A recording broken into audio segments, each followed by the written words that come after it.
Goeienaand, good evening, fellow South Africans and citizens of the world.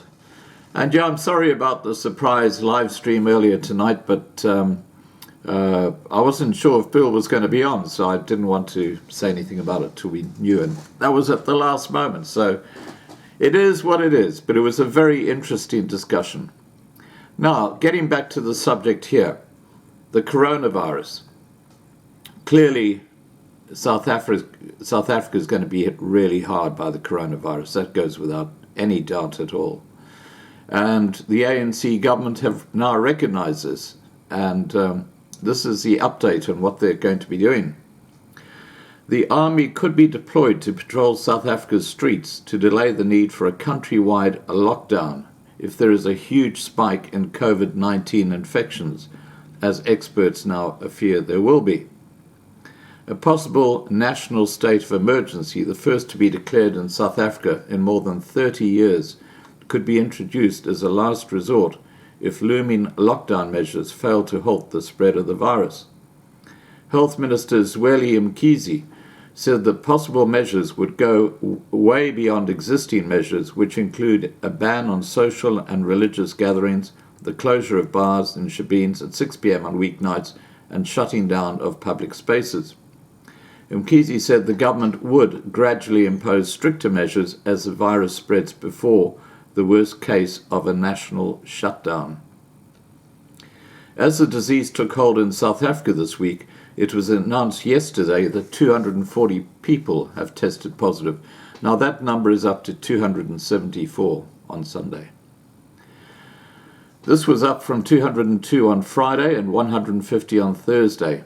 Of those, at least 16 were infected in South Africa, while the rest had travelled here after having been infected in other countries with high prevalence rates. Mkhize said on Thursday scientific predictions suggesting 60 to 70% of people in South Africa will be infected with COVID-19. And if the rate is not slowed, the public health system will not cope. He told the paper that if current restrictions do not limit the virus's spread, the army will soon be patrolling the streets to enforce them. Well, I'm sorry, I don't have much faith in the South African army. Anyway, if that does not work, the government will look at area-specific lockdowns to contain epicenters of the virus. And if still unsuccessful, a national lockdown will be the last resort before a state of emergency. Mkhize said, right now, it is restrictions. We might have to bring in the army to go out and work around the people, talk to them about hygiene, getting them to sanitize, and so on. As we sit and look at the epidemiological spread of the infection, we would begin to isolate where it is worse. Mkhize said the government will be guided by the rate the virus is spreading before deploying the army. He said, there isn't a number, but there is a pattern that we want to prevent, and that is the internal transmission exploding. That's the clusters that I've been talking about, where an infection happens and someone infects a whole lot of people around him locally, and then those people infect other people. That's called a cluster. President Cyril Ramaphosa will get a full briefing of the situation on Sunday and decide on the next step forward at a meeting of the National Command Council. Projections presented to the Department of Health anticipate hundreds of thousands of infections and tens of thousands of deaths. Mkhize said the situation will worsen when the outbreak reaches a stage where officials cannot trace how a patient became infected. He said, it gets to a point where the infection enters a phase where contact tracing becomes impossible. That's when you have a problem where you can find the disease anywhere. When that happens, we must not have too many people already infected. Currently, the Department of Health data on confirmed cases can be broken down to every town. Once areas with controlled outbreaks are identified, lockdowns will be applied before a countrywide lockdown. However, senior military officials told the paper that the South African National Defence Force cannot afford a lockdown. The Defence Force, they said, has analysed its resources and found that it does not have sufficient personnel or equipment. Why are we surprised? One military official said, "For an effective lockdown, we need much more than we currently have. Otherwise, it's as good as non-existent. Its chances of success are minimal." In terms of regulations for a state of disaster, the South African National Defence Force must mobilise soldiers, equipment, stores, aircraft platforms, vehicles and facilities, which, senior military officials say, it does not have. The military official said they would not be able to secure quarantine sites in districts across the country, would have to recall all soldiers deployed to the borders, and still the police would have to assist. The South African National Defence Force spokesperson, Simphiwe Dlamini, said since a repatriation of 146 South Africans from Wuhan in China a week ago, the military have been planning for all eventualities. "We are waiting for the multidisciplinary team leading government's response to say there is a need for the Defence Force to enter. We will abide," he said. "We are part of that planning throughout and part of meetings daily. The number of locally infected people is key to any impending lockdown," academics say, with 100 local infections the tipping point for a massive outbreak in any country. Modelling by Wits University academics show that once 100 people become locally infected, 1 million people could contract COVID-19 within the next 40 days.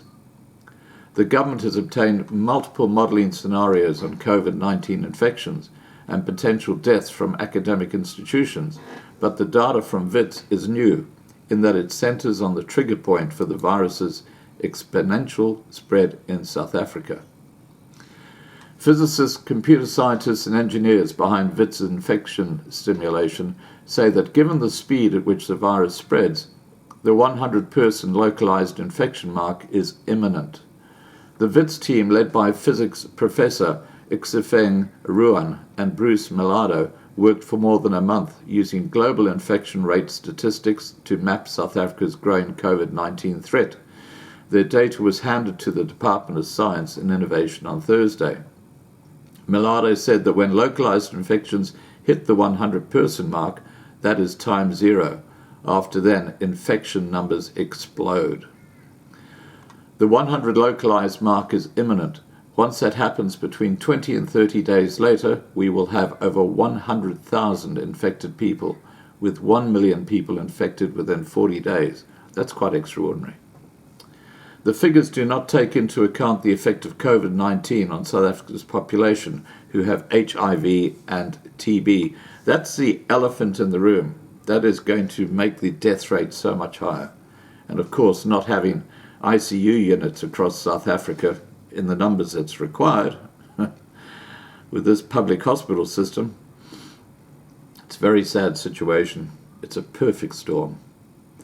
Melado stressed the figures are based on a situation where no containment measures are adhered to, and evidence from China and France shows that a lockdown has a significant effect in curbing the virus's spread.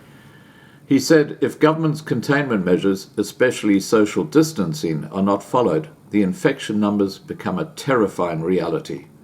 However, vaccinology professor Shabir Mahdi, the Medical Research Council's Respiratory and Meningeal Pathogens Research Unit Director, said numbers are difficult to predict because the spread depends on population density in specific areas and social interactions between people.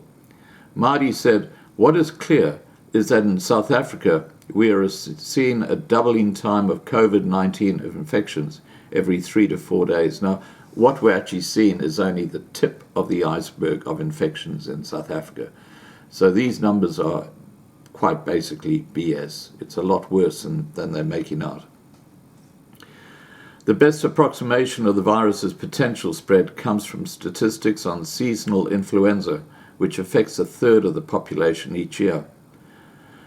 On average, about 22 million people are infected with seasonal influenza, said Mahdi, while about 90% are completely asymptomatic or only have a mild symptom because of immunity built up over the years. With COVID-19, we have no immunity to this virus.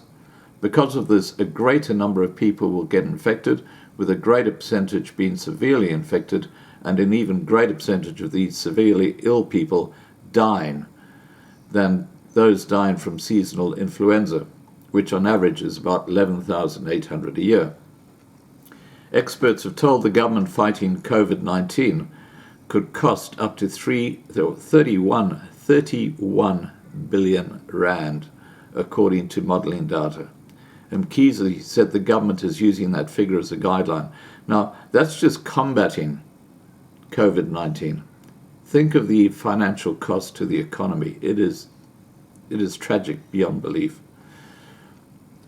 Businesses proposed amendments to the Unemployment Insurance Fund Act to allow workers to claim from UIF if companies are forced to temporarily close or implement shorter working hours because of the coronavirus. But Employment and Labour Minister Thulas Ngesi said the government could not immediately commit to this because they don't have the money. A document prepared by Business Unity South Africa, Business Leadership South Africa, and the Black Business Council, which was presented at the National Economic Development and Labour Council this week, proposes the adoption of short time as an alternative to retrenchments, with workers allowed to claim the shortfall in wages from the UIF. The fund has 100 billion rand in reserves. Well, that'll just go like that. Ngesi said, however, we don't know what the implications of that will be in terms of affordability. Actuaries must crunch the numbers. We can't just talk about giving money, not knowing what the projections are saying. The government should not be the only one to carry the cost of coronavirus, he said. All right, guys, so look, the bottom line is things are following the same trend as other countries. It's basically spreading right across. So I hope you've prepped, and I hope you're able to self-isolate if there's a cluster in your area of South Africa. All right, guys, please remember to subscribe to be kept informed. Ring the bell for the updates. Please like this video. Please share this video. And above all, please stay safe.